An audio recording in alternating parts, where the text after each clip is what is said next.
Well, welcome everybody. It is Monday, December 6th. I had to check for a moment. It is the final week of the show at 9 p.m. Eastern Standard Time, although it is live right now in its new time. So a little bit of a test to see what happens at 1 p.m. Eastern Standard Time. I'm excited to move to 1 p.m. It's going to be lunchtime on the East Coast. It's going to be mid-morning on the West Coast. It'll be drive time or beer time or cocktail time in Europe. Seems like a good time for a little bit of Joseph Jaffe is Not Famous. Let's see who is with us today. Lubna, I think you might be converted now. Welcome. Lubna says, let's go. Dinesh is here on Twitch, and Manif, the ever-present Manif, is here. And Manif, it just wouldn't be the same without you. Manif has been here since the very beginning of this little experiment that we call Joseph Jaffe becoming a talk show host, which, according to Jerry Springer, I have no business doing. But, you know, I'm not going to listen to him. I've never listened to anyone in my life. But the voices inside my head. I also put out two different NFTs. If you spend $2,500, there are a few that are $2,500. You actually get to sponsor the show. And that is exactly what Gtmhub did. Gtmhub went and bought one of those $2,500 NFTs. And so they're sponsoring the show the whole week. So I get to do things like put their logo up in the top right for the rest of this show. I also decided to dedicate the seated soliloquy to Gtmhub. But instead of creating a monologue called OKRS, because, you know, it's OKRs, I thought what might be, I cannot believe I actually just did, I just went, I just did it again. I decided that I would actually bring the CMO of Gtmhub onto the show. So Jeremy Epstein, welcome to the show. You are live around the world on Joseph Jaffe is Not Famous. Hey, this is amazing. Your audience is fantastic, and after seeing your intro and feeling it from the green room, I'm not even sure. I'm definitely not worthy of being a guest on this show, but I'm not even sure I'm worthy of sponsoring this thing. That's how high quality this is. You know what? It's actually for me. It's personally very emotional because you are the first official sponsor of the show. You know, and it's not something that I didn't do the show to monetize. I did the show to help people, you know, that was stuck at home. And I will continue to pledge that to my guests. But in this particular case, you know, they say you never forget the first. I will never forget you and sponsoring the show. And I hope it is worth your while. But enough about me. No, actually, I want to throw one thing, because what you just talked about with your creator coin, and the reason why we wanted to buy it is because of the fact that you started off focusing on community and value.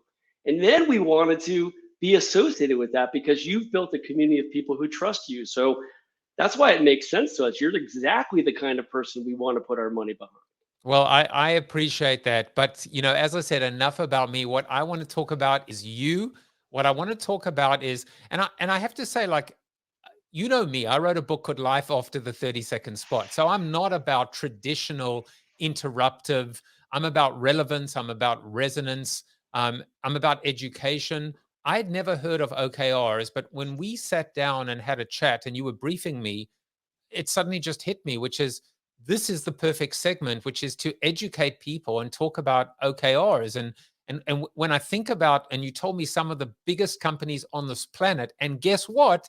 The companies that are growing right now, they're all using it. So I'm going to disappear for a minute or two. I would just love you to have the stage and talk about what are OKRs and why do we need to care and pay attention? Yeah, well, thank you for giving me this opportunity. You know, the challenge that I think every organization faces, and I know this from a marketing perspective, is how do we effectively align the tactical activities that our team does every single day with the strategies that we in our organization put together? This is what we call strategy execution, right? We have the three stages that we're all familiar with. We have a strategy development phase. We all know how sexy that can be. the strategy deployment phase, which usually involves, a bunch of PowerPoints and emails, what have you. And then we have the strategy execution where we try to do what we said we were going to do.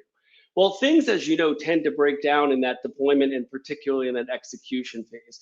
And all the more so when you have a global distributed workforce, work in hybrid, knowledge workers who aren't measured on the clock. So basically what we focus on is this problem of how do you drive alignment, collaboration, coordination, and most importantly, outcomes across an entire organization, whether it's your marketing department or your entire enterprise, to drive against the most important outcomes and the objectives that you have in the organization. So the most effective proven methodology for this world as we transition from sort of the industrial output-minded, time-based mentality, now hyperspeed to the outcome effectiveness, value-based companies that we have. That bridge is empowered by something that's known as OKRs, or stands for Objectives and Key Results. As we like to say, they're simple in practice, but they're difficult in execution. And the reason why is it's about simplifying and narrowing the things that you put your attention and your effort on as an organization, and then all throughout your enterprise, to decide what is most important and what is not important. So you pick your objectives, you identify 3 to 5 key results that will determine the success of that objective. And then you basically say, I'm not going to do anything else. And that's the discipline that's really the power, the superpower, as we like to say, behind OKRs, and why Google and Dropbox and Uber and Apple and Red Hat and more and more companies, to Joseph's point, the companies that are growing have adopted this, because it's then you have a framework that works and is proven. It doesn't work at scale without software, but it's a proven methodology to say, these are the most important things. This is what we're going to do. By definition, this is what we're not going to do. And everybody throughout the organization has that visibility. And then you, of course, can track it in real time and adjust as necessary. Final thing I'll say on this is, I am of the belief, and yes, I have skin in the game, and I'm involved in one of the fastest growing SaaS platforms on the planet, supporting this specifically, but it goes all the way back to Peter Drucker and Andy Grove and Google. It has a history beyond us. And basically, I am of the opinion that by the end of this decade, every organization that makes it is going to use this methodology. Now, whether they use us or not is a different story, but they will use this methodology because it's so powerful. So if you haven't learned about it, I encourage you to go study Objectives and Key Results. Obviously, we have a ton of resources on our blog at gtmhub.com. But I'm looking forward to the conversation, and it's super powerful for CMOs. Thank you for the time, Joseph. Amazing. And I think we can announce that Peter Drucker will be on the show in January. So he bought your second NFT, I know. Yeah, just kidding. Russell Eubanks says OKRs for the win, and Lubna seconds that. I have many questions for you, and what I'd like to do is maybe have you back later in the week to continue the conversation, do another 5-minute slot. I have questions about, for example, what would an OKR be for my show? Would it be, being bought by CNBC, or would it be a sponsor? Is it a means, or is it a means to, is it an end or a means to an end? I want to know what a marketing OKR is, especially when there's softer sometimes goals. So there many questions, but here's what I'm going to do now, because everybody is waiting for Suzanne, as they should, as we all should. Is there is a little offer for people, and it is a freebie. You can download Gtmhub's Achieve Outsized Results as a Modern Marketing Executive. It is a white paper, and you can download it. And by the way, if you're worried about that long URL, I just posted it or pasted it into the comments. So you should see that on whatever channel you are watching the show on right now. And Jeremy, I will see you hopefully later in the week. Okay, thanks for having me. Thank you for being here. And that was my first sponsor. Suzanne Kounkel is the Chief Marketing Officer of Deloitte. Actually, going back to something that Jeremy said, that's why OKRs, in my opinion, are so important to CMOs today for 2 reasons. One, it does align the C-suite on how, making sure we're crystal clear that we're talking in the same language to each other. And then the second thing is it does allow our people to know what to do more of, because in today's kind of complex, such a demanding environment, it's as important to know what not to do as to know what to do. And so I think that some of that measurement piece is so important, to being very clear on those dimensions. I have to say, like, I can see him in the background in the green room, and he literally just did that. I mean, he was cheering you on. I'm just going to bring him back for a little cameo. Cheer her yourself.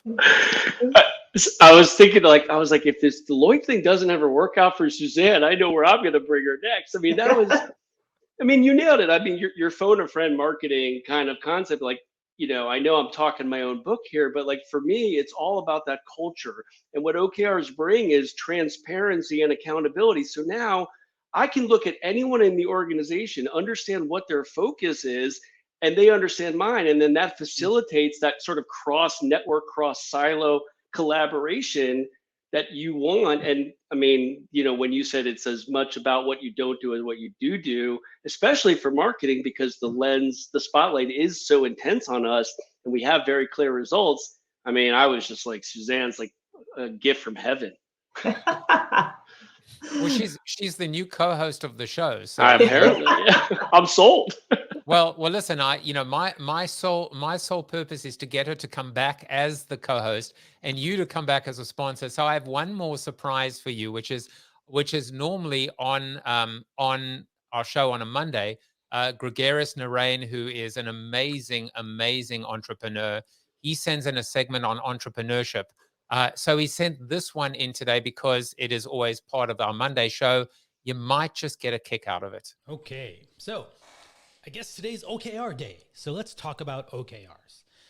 So an OKR is what they call an objective and key result. And it's a really important thing for everybody in every part of your life, because what they're really about is trying to determine where do you want to be and how do you plan to get there, right? And so when you, as a startup, as an entrepreneur, as a founder, right, and of course, obviously in your own personal goals, what you want to do is you want to figure out what is the key result that we want to drive this quarter, this 6 months, this year. Don't set these really, really short, right? OKRs are not meant to be like lived out over a course of a week. You usually give yourself 3 months to sort of figure out how to accomplish or move yourself in some direction in a meaningful way. Now, what should you do? How many of these should you have? Easy. 1 or 2. Don't pick too many unless you got a massive team and you got a lot of people to be working on this stuff. But 1 or 2 things is probably plenty of work for you to do. The secret to picking one is to make sure you pick something that's measurable, right? So find a goal and then figure out a way to measure that you've meaningfully moved in approach of that goal, right? So let's say it's revenue. Well, great. You could take where you are today, how much have you sold, and how much do you want to set as a goal. Now, it's important when you do this to set realistic goals, all right? There's always a great, stretch kind of goal, right? Or maybe something where you'd hope to get a little bit past or beyond, but understand what's possible based on the other dynamics going on in your business right now. So you can't go from 0 to 1 million in 3 months. Well, maybe you could. Maybe there's a whole bunch of things happening, but realistically speaking, maybe it's more reasonable to say, like, great, I'd like to get to $250,000 in revenue. I'd like to get to my first dollar in revenue if you're at 0. So think about goals that are meaningful and achievable, right? And then make sure that you're measuring along the way. Now, here's the last bit on this. That measurement, you need to codify that. You need to instrument, you need to do whatever it takes to make that measurement process real so that you're not like sort of waiting till the end of the 3 months to figure out if you've actually gone about getting to it, right? Because the goal with an OKR is obviously to exceed it, but also to sort of track it along the way as you're moving towards it. And then also to start to frame your actions, your activities, your thoughts around how they're moving that OKR itself. These are complicated only if you make them so, right? So you probably got a lot of great content today about OKRs. I hope this was a little bit helpful for you as well, and we will see you next time.